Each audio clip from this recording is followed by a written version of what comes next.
To go for close, Jai Bala is with us. Jai, good to have you with us here. Thanks very much for joining us.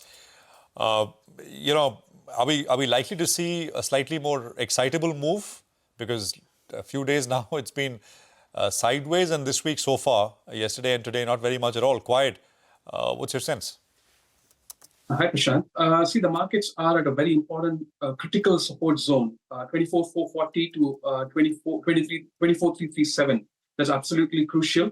If the markets were to break, the market can dip sharply and something like 1,000-point dip, and it can delay the bull market by about a quarter, 2 months to a quarter.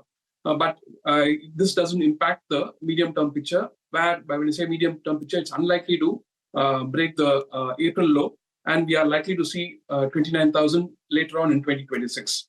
That being the case, the short term could get impacted, and we could have a Q4 delay for the bull market's resumption.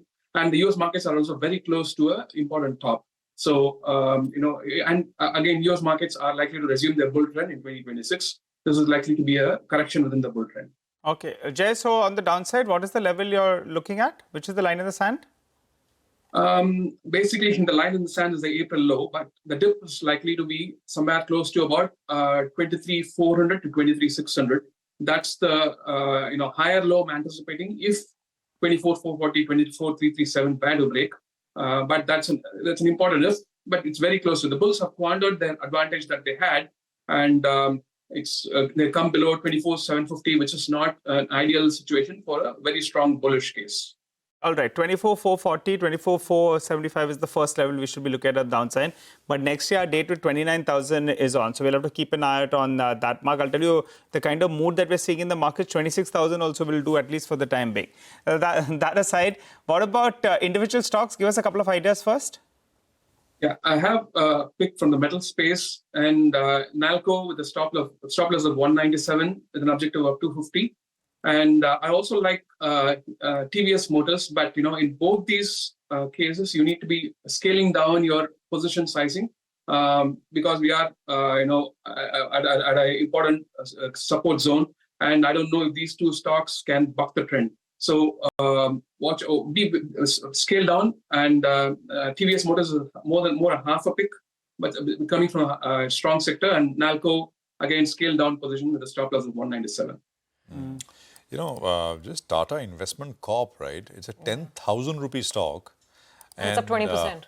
No, it's up 20%. And 10,000 rupee stock, it's the number one volume-led gainer. Yeah. It's got the highest amount of volumes right now. By far, I mean, I think, some 10x the next stock, which is NALCO, by the way, with a 4%, 5% pop. So I'm not sure if there's something specific happening, or maybe there is a large block. But these are very, very large. I was thinking about this, Prashant. Actually, Surabhi, volumes today, I suspect, are the highest ever on Tata Investment Corp. So we know that it holds a little over 2% in Tata Capital. Yes. But that's been a wide-known fact. I mean, nothing new about it as of now. And we also know that Tata Capital itself, from valuations of about 1,100 crores in the unlisted market at one point in time, finally, when the issue is coming to the public markets, I think 325, 326, I think, is the upper end of the price band. But I'm not sure whether it's linked to that listing or something completely different. It's like a mutual fund. It's like a mutual fund. Yeah. It owns a variety of companies, any large cap mutual funds. So it's not that the underlying stocks have all gone berserk, right? But this one certainly, and it's with huge volumes right now. That's what makes it special. Jay, stay with us.